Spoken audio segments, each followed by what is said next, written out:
Hello दोस्तों, नमस्कार। कैसे हैं आप सभी लोग। आपका हमारे इस यूट्यूब चैनल में हार्दिक स्वागत है। आप लोगों को आज हम पढ़ाने वाले हैं संख्या पद्धति, जो इस चैनल पे आप लोगों को क्लास 6 लेकर के क्लास 10 तक मैथ पढ़ाया जाएगा। तो आज की ये मेरी पहली क्लास है जिसको हम स्टार्ट कर रहे हैं। आप सभी लोगों से निवेदन है कि इस चैनल को सब्सक्राइब करेंगे और वीडियो को हमारे शेयर करेंगे। चलिए हम अपनी क्लास स्टार्ट करते हैं। आज का टॉपिक हमारा है संख्या पद्धति। ठीक है, संख्या पद्धति ये समझिए जैसे ये अपने घर में मुखिया होते हैं, ऐसे ये एक मुखिया है। ठीक है, अब इसी के कई मतलब दो बेटे इसके हुए। एक का नाम हुआ वास्तविक, एक का नाम हुआ अवास्तविक, एक का नाम अवास्तविक हुआ। ठीक है, तो हम लोग जो पढ़ने वाले हैं, हम लोग जो पढ़ते हैं वो क्या पढ़ते हैं, वास्तविक के बारे में ही पढ़ते हैं। ठीक है, वास्तविक इसकी शादी हो गई, इसकी शादी हुई तो इसके बच्चे हुए। ठीक, इसके बच्चे हुए, इसका नाम क्या रखा गया, प्राकृतिक संख्या रखा गया। क्या नाम रखा गया, प्राकृतिक संख्या रखा गया बच्चे। ठीक है, प्राकृतिक संख्या। अब हम लोग जानेंगे कि प्राकृतिक संख्या होती क्या है। ठीक है भाई, ये मतलब वास्तविक संख्या का ही पार्ट है, पर इसके बारे में हम जानेंगे कि प्राकृतिक संख्या होती क्या है। अगर जानेंगे नहीं तो कैसे हम कहेंगे कि हाँ हम ऐसे बता दें आप लोगों को कि ये प्राकृतिक संख्या है। तो आप पूछेंगे ना हमसे कि ये सर ये क्यों है प्राकृतिक संख्या, क्या रीजन है कि इसको हम प्राकृतिक संख्या बोलते हैं। तो आइए उसके बारे में हम जानते हैं। ठीक है, हेडिंग डालेंगे हम लोग प्राकृतिक संख्या। ठीक है, आप लोग नोट करते रहेंगे, बहुत इंपॉर्टेंट चीजें हैं। ठीक है, चलिए हेडिंग डालेंगे हम लोग प्राकृतिक संख्या। प्राकृतिक संख्या, प्राकृतिक संख्या, प्राकृतिक संख्या वो संख्या या सभी गिनी जाने वाली संख्या, सभी गिनी जाने वाली संख्याओं को, सभी गिनी जाने वाली संख्याओं को प्राकृतिक संख्या कहते हैं। प्राकृतिक संख्या कहते हैं। ठीक है, कहते हैं। जैसे में एग्जाम्पल में देखिए। ठीक है, हमने कह दिया 1 2 3 4 इनफाइनाइट यानी अनंत तक। ठीक है, अब यहाँ पे बातें ये उठ रही है, आप लोग हमसे क्वेश्चन पूछ सकते हैं कि सर ये बताइए कि इसमें सबसे छोटी प्राकृतिक संख्या क्या है, उसके बारे में हम लोग जानेंगे। तो हम लोग देखते हैं यहाँ पर कि जो 1 है हमारी सबसे छोटी प्राकृतिक संख्या है। अब पूछोगे क्यों है, तो इसका रीजन ये है बच्चों कि हम किसी भी वस्तु, किसी भी या व्यक्ति की संख्या का गणना करना हो या वस्तु की संख्या का गणना करना हो, पेड़ पौधों को गिनना हो, कुछ भी गिनना है। मान लीजिए तुम बगीचे में गए और अपने पिताजी के साथ में गए और आपके पिताजी बोले कि मतलब बगीचे में कम से कम 60-70 पेड़ लगे हुए हैं। आपके पिताजी ने कहा कि देखते हैं हमारे बच्चा कितना जानता है। उन्होंने क्या कहा कि आप ये जितने पेड़ लगे हैं उनकी गिनती कर लीजिए। ठीक है, तो आप जब गिनती स्टार्ट करेंगे तो 1 से ही स्टार्ट करेंगे, है ना। 1 से ही तो स्टार्ट करेंगे, ना कि 0 से स्टार्ट करेंगे। इसलिए हमारी सबसे छोटी संख्या जो होगी वो क्या होगी, 1 होगी। ठीक है, और अब बातें करेंगे हम सबसे बड़ी प्राकृतिक संख्या कौन सी होगी। आप लोग नोट करते रहेंगे, इंपॉर्टेंट है आप लोगों के लिए।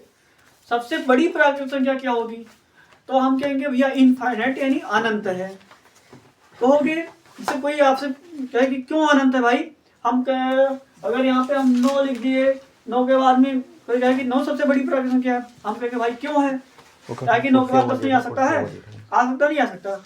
अब कोई हमसे जिद कर ले कि नहीं 100 से बड़ी कोई संख्या नहीं होती है, हम कहेंगे भैया 100 के बाद में 101 नहीं आता है, नहीं आता है। इसलिए क्या है, जो प्राकृतिक संख्याएं होती हैं, सबसे छोटी प्राकृतिक संख्या हम ज्ञात कर सकते हैं और सबसे बड़ी प्राकृतिक संख्या हम नहीं ज्ञात कर सकते। इतना समझ में आया सभी को? किसी को कोई दिक्कत? चलिए अब इससे थोड़ा आगे बढ़ते हैं हम लोग, ठीक है, थोड़ा आगे बढ़ते हैं और पूर्ण संख्या के बारे में जानकारी प्राप्त करते हैं। ठीक है, पूर्ण संख्या क्या होती है, आखिर पूर्ण संख्या के बारे में पूर्ण संख्या क्या होती है। ठीक है, ये क्लास 6 और 7th 8th सबके लिए इम्पॉर्टेंट क्लास है। सभी लोग इस क्लास को जो है शेयर करेंगे, ठीक है, एक दूसरे को। ठीक है, और अगर आप लोगों को वीडियो अच्छी लगेगी तो आप लोग लाइक करना और सपोर्ट करना। ठीक है, और इसी चैनल पर आपको जो है वीडियो प्रोवाइड कराया जाएगा।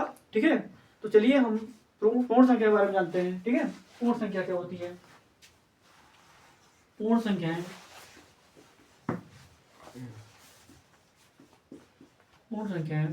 ठीक है, पूर्ण संख्या की परिभाषा पहले जरूरी है।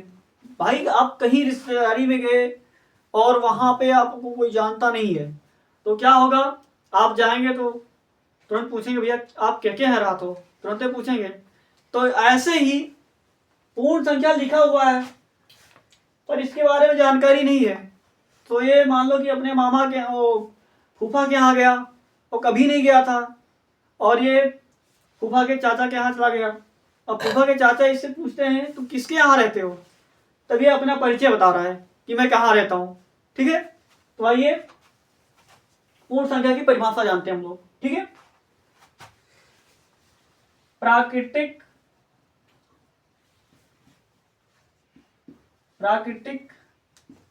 संख्याओं प्राकृतिक संख्याओं के समूह में, प्राकृतिक संख्याओं के समूह में शून्य को मिला लें या मिलाने पर जो संख्या प्राप्त होती है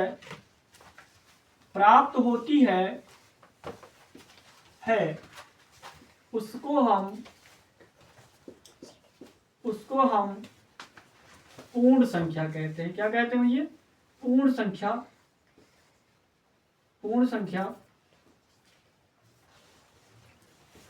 कहते हैं, पूर्ण संख्या कहते हैं। ठीक है, अब उदाहरण के बारे में जानेंगे। जैसे 0 1 2 3 4 5 इनफाइनाइट ये भी इनफाइनाइट तक जाएगा। ठीक है, अब हम जानेंगे कि सबसे छोटी पूर्ण संख्या कौन सी होती है। अगर आपसे कोई क्वेश्चन करे कि ये बताइए कि सबसे छोटी पूर्ण संख्या कौन सी है, तो भैया हम बताएंगे कि 0 है। क्या बताएंगे? 0 है। ठीक है भाई, यहां तक हम लोग जान गए थे। 0 के बारे में भी नहीं जानते थे कि 0 क्या है। शून्य भी, उसका भी तो कुछ कहीं ना कहीं उसको भी तो बैठाना है। ठीक है, तो उसके बारे में हमको जानकारी नहीं थी। अब पता चल गया कि शून्य जो है, 0 जो है, क्या है? पूर्ण संख्या है। क्या है? पूर्ण संख्या है। ठीक है, सबसे छोटी पूर्ण संख्या की बात की जाए तो 1 होगी। सबसे बड़ी पूर्ण संख्या की बात की जाए तो अनंत, जिसकी हम गणना नहीं कर सकते। ठीक है, और 0 का कहीं ना कहीं अहम रोल होता है। अगर 0 ना होता तो हम क्या करते? धरती आसमान की दूरी जो है हम जो है ज्ञात नहीं कर सकते थे, ज्ञात कर सकते थे? बताइए। तो ऐसे 0 भी एक अहम रोल है अपनी जिंदगी में। ठीक है, हाँ, एक क्वेश्चन है आप लोगों से, ये बताइए क्या सभी पूर्ण संख्याएं प्राकृतिक संख्या हो सकती हैं? नहीं। क्यों नहीं हो सकती? What is reason? रीजन ये है कि हम जो है किसी भी संख्या, किसी भी वस्तु या पेड़ पौधे किसी का गणना करते हैं, गिनती करते हैं, तो 0 से नहीं स्टार्ट करते हैं, 1 से स्टार्ट करते हैं गिनना। इसलिए सभी पूर्ण संख्याएं जो है प्राकृतिक संख्या नहीं हो सकती। पर क्या सभी प्राकृतिक संख्या पूर्ण संख्या हो सकती है?